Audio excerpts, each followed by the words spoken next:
Hello there, welcome to Bryan Lomax Movie Talk and another edition of Hammer Time. Working my way through some of the Hammer horror films. I last did Dracula, Prince of Darkness, and I thought, I'm going through this box set, zipping about through it. I figured while I did that one, I would go straight to the sequel that is in the box set. Unfortunately, it's not the direct sequel, which is the annoying thing about the box set that I have. So it skips two sequels. It does skip Dracula Has Risen from the Grave and Taste the Blood of Dracula. And I did say, actually, in my review for Prince of Darkness, that was the first sequel to Dracula, the Christopher Lee one. And what I meant by that, it was the first sequel to have Christopher Lee back as Dracula. But there was technically a sequel before that called Brides of Dracula, which did bring back Peter Cushing as Van Helsing. So technically that is a sequel. It's directed again by Terence Fisher. Terence Fisher, who directed Dracula and Prince of Darkness. He directed Brides of Dracula. I haven't seen that film, as it happens, so I would like to track that one down. But no, so we're not doing any of those three. In this box set that I have, it goes straight to Scars of Dracula, which is a bit disappointing because obviously there's no recap on this one. Like with Prince of Darkness, there was a bit of a recap that told us what had happened to Dracula and why he needed raising from the dead. We don't get that here, so I know he's been killed again, clearly, and he needs raising from the dead again. The way in which he gets raised from the dead is a bit poor, it must be said. Before we get into that, though, this one's directed by Roy Ward Baker. It was released in 1970. Obviously, Christopher Lee is back. We get Dennis Waterman as the principal character in this. He's the main character. Him and Jenny Hanley, who plays a character called Sarah Framson. So they're our main characters. Roy Ward Baker came into this. He'd done quite a few films with Hammer, and when he came onto this, he only wanted to do it if he could really push the boundaries with regards to the gore, which he was allowed to do, and that definitely shows in the film.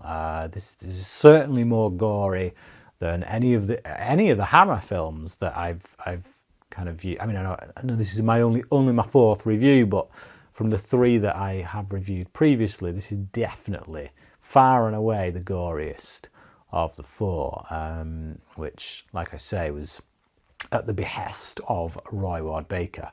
Now, it was quite a low budget film. I think at this point in the life of Hammer, some US backers had kind of started to drop out and whatnot.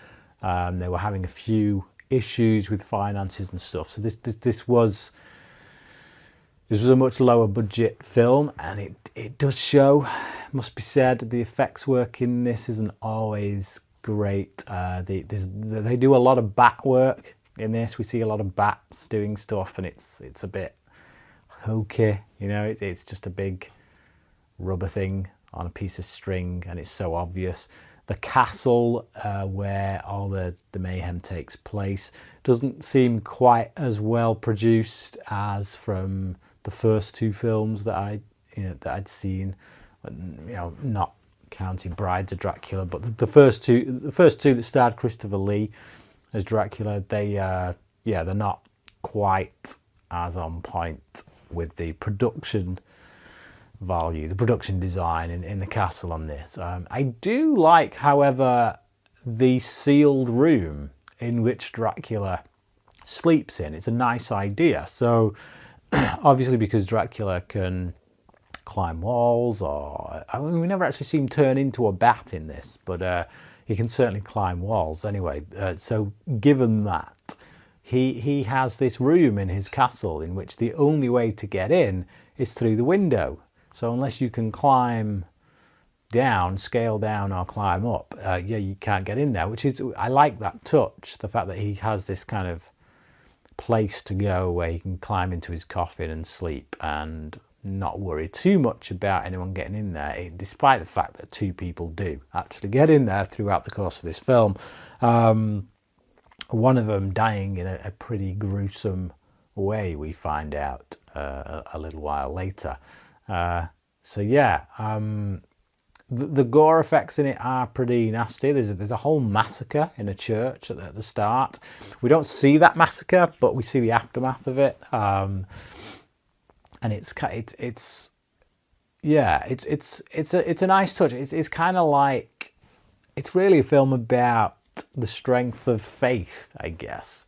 And so you've got this priest who, throughout the film, he doesn't really seem to be particularly strong in his faith. He's definitely a man of the cloth, and he definitely wants to believe in God, but there are times when, you know, he's a bit, for lack of a better word, chicken. I guess he has too much fear of Satan's power, or in this case Dracula, and not enough kind of faith in his God's power, and that comes a cropper, and I think that feeds into a lot of those other scenes, particularly the one at the church. It's almost like his faith is so weak that, yeah, it's not enough to save these people.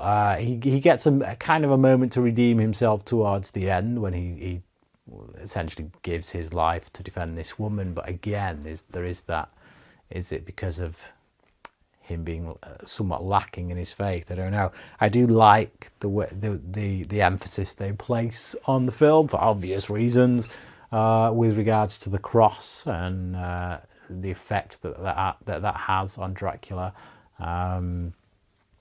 But yeah, overall, I think this film is a big step down from certainly from Dracula, but from Prince of Darkness as well. I feel like the structure just isn't quite as strong. There feels to be a lot of repetition. There's one particular character, this woman at this bar, who, her dad, you know, people come in and they keep asking information, and the dad's always trying to shut them down, and then she blurts it out, and that happens like 3 times, possibly 4. It feels like it happens a lot. The film just feels quite repetitious in that sense. There's a lot of scenes where people, you know, come into that pub and then disappear off to the castle and then come back and then get kicked out again. It's like, yeah. But I don't really know where else to go with that. It does suffer from the problems of Prince of Darkness with the music as well, in it being overly dramatic. I like the fact that they up the gore here. It does add to the horror. You know, at the end of the day, Dracula is this creature of the night, this thing to be feared. So some of the moments in Prince of Darkness which I didn't touch on, which were like rather quaint by today's standards, you know, the whole Dracula going in for the bite and then lifting the cloak up so you don't actually see it, and it's like, who's he actually shielding himself from there? You know, why did it, obviously it's a film trick, you know, to ease you out of a scene. It's like a way of transitioning from one scene to the next by telling us that something is going to happen without actually showing it. But here, showing it, I don't think you have to go over the top the way that some modern films do. We don't have to see guts being splurted out and everything to that degree. But I think just having some of the body horror that we see in here, and it's usually aftermath stuff. It's usually stuff we see after the fact. It does add to that building of fear for who Dracula is and what he's capable of. but then it is also a bit disappointing when he then has someone in his grasp and just starts throwing them into a wall and not really doing a right lot else with them. You'd think this guy would have a bit more power to, yeah, I don't know, tear these people limb from limb or whatever. But no, it's one of those films that I'm reasonably entertained whilst watching, but the whole time I'm kind of sat there thinking this ain't as good as what's come before. And given that, as I say, there was 2 sequels that came before this one, we really are quite far down the line in sequel territory. In that regard, it's probably quite respectable as far as sequels go, given, you know, you look at most horror franchises, by the time you get into like the 5th, 6th movie down the line, you're really treading thin water. So yeah, I'll give it respect for the fact that I do still find it enjoyable to watch. I just wouldn't say it's of the caliber of the movies that were directed by Terence Fisher. And I'm not sure that that's Roy Ward Baker's fault. As I say, he was working with a much more diminished budget. And yeah, the script, as I say, we're 6th one in at this point, 5th one if you're just going off Christopher Lee. But yeah, he does get to speak here, Christopher Lee, you know, so we're back on the 58 film kind of version of Dracula, in which he actually gets to talk. He has lines, he has conversations, which is, again, it's nice. It brings back that more kind of decadent, gentlemanly type person of him. Like, you can understand why he could engender trust from someone, not completely, but just enough to kind of, yeah, woo them into his fly trap or whatever. We get this character, and I mentioned this in my Prince of Darkness review. We get this character of Clove. Now, we had Clove in Prince of Darkness, and I am pretty sure Clove was killed in Prince of Darkness. He was shot. They shot him dead. And yet here he is, back again, played by a different actor. So I don't know if it's meant to be the same Clove, or whether Dracula just gets people in his thrall and then gives them that name, or whatever, or whether it's just a glaring continuity error, or whether they were just hoping people wouldn't notice that Clove was shot dead in Prince of Darkness. I don't know, but I'd have preferred to give this guy a different name. Like I say, it's a different actor. We don't need that continuity of having it be Clove. So, you know, we were told in Prince of Darkness anyway that Dracula tends to get many of these people in his thrall. So yeah, why not just have someone else, or why not have the guy from who was in the it's not a convent, the church place, the cathedral, whatever you call it, where all the priests were, basically the monastery. So there was that dude in the monastery who kind of had like a Renfield vibe about him. I didn't touch on him actually in my Prince of Darkness review, but he was quite amusing. He was quite good. He did remind me of Renfield in the Francis Ford Coppola film. He's, you know, kind of bit off in the clouds and eating flies and things. Definitely, you know, I think that was definitely an influence from the Bram Stoker book, which then obviously reared its head again in Coppola's film. But yeah, why not go with him? Why not have him have gotten out of that monastery and is now #1 servant? But yeah, instead they bring back Clove, even though it's not really Clove and couldn't really be Clove unless Clove is undead. And yeah, for the sake of that name, you know, for the sake of a name change, they could have avoided confusion. Unless there is something in those 2 sequels before this that explain that, which kind of negates this whole nonsense that I'm talking about. Like I say, the box set I have doesn't have the 2 films that came before this, so that could have all been explained. It probably was, and I'm just talking complete and utter tripe.